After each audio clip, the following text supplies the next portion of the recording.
Hey guys আসসালামু আলাইকুম। আমি শাফিক আপনাদের মধ্যে নিয়ে আসলাম নিউ অ্যানাদার একটি ব্লগ নিয়ে। আজকে আমরা ব্যাডার্ট কলেজে গাইজ বিস্তারিত ব্লগে বলি চলেন। গাইজ ব্যাডার্টের কাছাকাছি চলে আসছি কল্যাণপুর। গাইজ আজকে আমরা আমাদের এখানে কালকে বৃষ্টি হয়ে বিদ্যুৎ চমকাইছে, মানে বজ্রপাতে গাইজ ব্যাডার্ট কলেজের ভিতরে একটা গাছ গাইজ 2 খণ্ড হয়ে গেছে। আর গাইজ কোয়েল পাখি কিনবো গাইজ, এটা নিয়ে আমাদের আজকেকার ব্লগ। চলেন যাওয়া যাক। তামিম পিছনে পড়ে গেছে গাইজ, আমি জ্যামে আটকা খাইছি। গাইজ ব্যাডার্ট কলেজের কাছাকাছি চলে আসছি, ব্যাডার্ট কলেজের কাছাকাছি।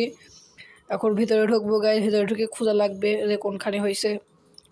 তামিম বলতেছে ওই দিক, আমি বলছি ওই দিক না এদিকে কাছাকাছি হবে। আমি ছবি দেখছিলাম গাইজ।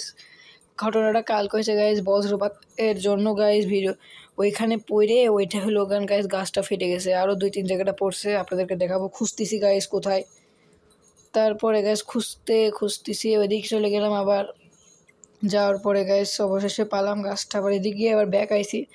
এই দেখেন গাইজ সেই গাছ গাইজ বজ্রপাতের মধ্যেখানে পড়ে গাইজ গাছটা একবারে 2 খণ্ড হয়ে গেছে, ভেঙে যায়নি। তাই গাইজ বজ্রপাত হলে আপনারা কোনো জায়গায় যাবেন না, এখানে থাকবেন। আপনাদের বজ্রপাত হলে আপনারা বাসায় থাকার চেষ্টা করবেন, যেখানে সেখানে যাবেন না, তাহলে গাছের মতো আপনাদের অবস্থাও হয়ে যাবে।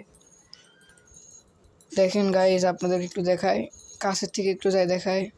এই দেখেন অবস্থা গাইজ বজ্রপাত হলে আপনারা অবশ্যই সাবধানে থাকার চেষ্টা করবেন। দেখেন গাছের অবস্থা কি 2 খণ্ড হয়ে গেছে একবারে। এদিকে আপনাদেরকে ঘুরে ঘুরে একটু দেখায় গাইজ। অনেক লোক আসছে, এটার নাম দিছে গাইজ ঠাটা চত্বর।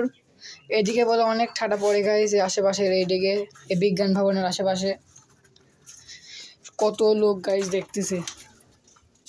গাইজ দেখেন একবার অবস্থা কি গাছের। ব্যাডার্ট কলেজ পাবনা বিজ্ঞান ভবনের সামনে গাইজ এই ঘটনাটা হয়েছে কালকে সকালে। আপনাদেরকে একটু জুম করে দেখা গেছে, এগুলো ডালপালা সব কেটে সাফ করে দিচ্ছে গাইজ। জুম করে একটু দেখায়। এই দেখেন গাইজ ওই জায়গাটা বজ্রপাত পড়ে এটা একবারে সম্পূর্ণ নিচে ফাইরে গেছে। ওই জায়গাটা মেন পড়ছিল গাইজ। যারা এসে অনেক লোক ভিডিও বানাইছে, আমিও একজন বানাচ্ছি গাইজ। আপনাদেরকে আরেকটা ফুটেজ দেখাই, এটা আমি আবার পরেতে যাই নিছিলাম, ফুটেজটা দেখাই। এই দেখেন গাইজ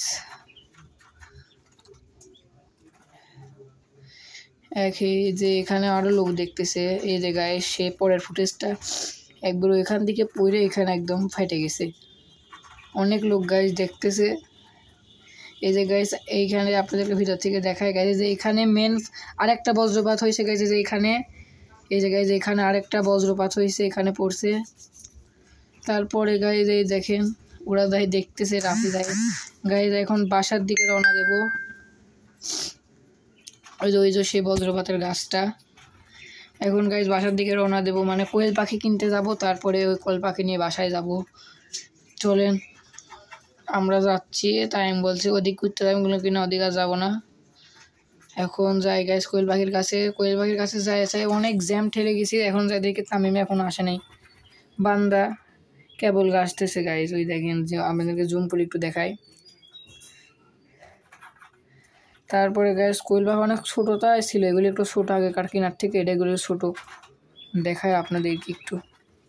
এই দেখেন গাইজ এগুলো সব ছোটো ছোটো কোয়েল পাখি, তাও কিনে নিয়ে গেছি। বললো যে এগুলোর ডিম পাড়বি, কিছুদিন পর ডিম পাড়ার বয়স হয়ে গেছে। তারপরে গাইজ 2টা নিলাম, নিয়ে আমাদের পুরাতন স্কুলে যাব। এই যে এগুলো একটু ছোটো ছোটোই দেখা যাচ্ছে। তারপরে গাইজ আমি পছন্দ মতো 2টা নিলাম। এই যে মনে বেঁধে দিল। এখন যাবো আমাদের পুরাতন স্কুল। ওর ব্যাগে টাকা দিছিলাম গাইজ, ওর ব্যাগের থেকে টাকা বের করে বললাম দিয়ে দেও ওনাক। তারপরে গাইজ আমরা যাবো আমাদের ব্যাগ, কোয়েল পাখিটা নিয়ে গিয়ে চলে আসলাম আমাদের সবার প্রথম স্কুল। সবার না, মানে আমার গ্রিন লিপে এসে বসে বসে আমরা পুরাতন স্মৃতি নিয়ে গল্প করতেছি গাইজ। এর মধ্যে তো গাইজ অনেক ভাঙা আগে, মানে আগে অনেক ছোটো ছিল, এখন গাইজ অনেক বড় করছে আর দেখতেও সুন্দর হয়েছে মসজিদটা গাইজ। তারপরে দেখি কোয়েল পাখি ঠিক আছে নাকি। হ্যাঁ গাইজ ঠিক আছে, লড়াচড়া করতেছে, লাভ পারতে চাচ্ছে। তারপর আমি গাইজ ওইখানে 1 ম্যাচ ফুটবল খেলেছিলাম ওইখানকার আমার সালপলের সাথে। দেখার গাইজ 2টা একটু ছোটো ছোটোই আছে। তারপরে গাইজ কোয়েল পাখিগুলো নিয়ে বাসায় আসলাম। বাসায় না গাইজ আরেকবার আপনাদেরকে আমি দেখাই দিই, বাসায় যাওয়া লাগবে গাইজ। এই দেখা কত দোলনা খাইছে এই সব জায়গায়। এই যেগুলো যখন আমরা পড়তাম সেই সময় দোলনাগুলো লাগাইছে। তারপরে তামিম আর আমি গল্প করতেছি, গল্প করতে করতে গাইজ বাসার দিকে এখন গেলাম, বাসার দিকে রওনা দিয়ে গাইজ বাসায় আসলাম। বাসায় আসার পরে কোয়েল পাখিগুলো গাইজ ছেড়ে দেবো, কোয়েল পাখিগুলো গাইজ ছেড়ে দিলাম, দেওয়ার পরে আপনাদেরকে দেখায় যে কোয়েল পাখি ছাড়ার পরে। গাইজ ব্লগটি পছন্দ হলে অবশ্যই একটা লাইক আর একটা সাবস্ক্রাইব করে দিবেন অবশ্যই guys. Bye bye bye guys.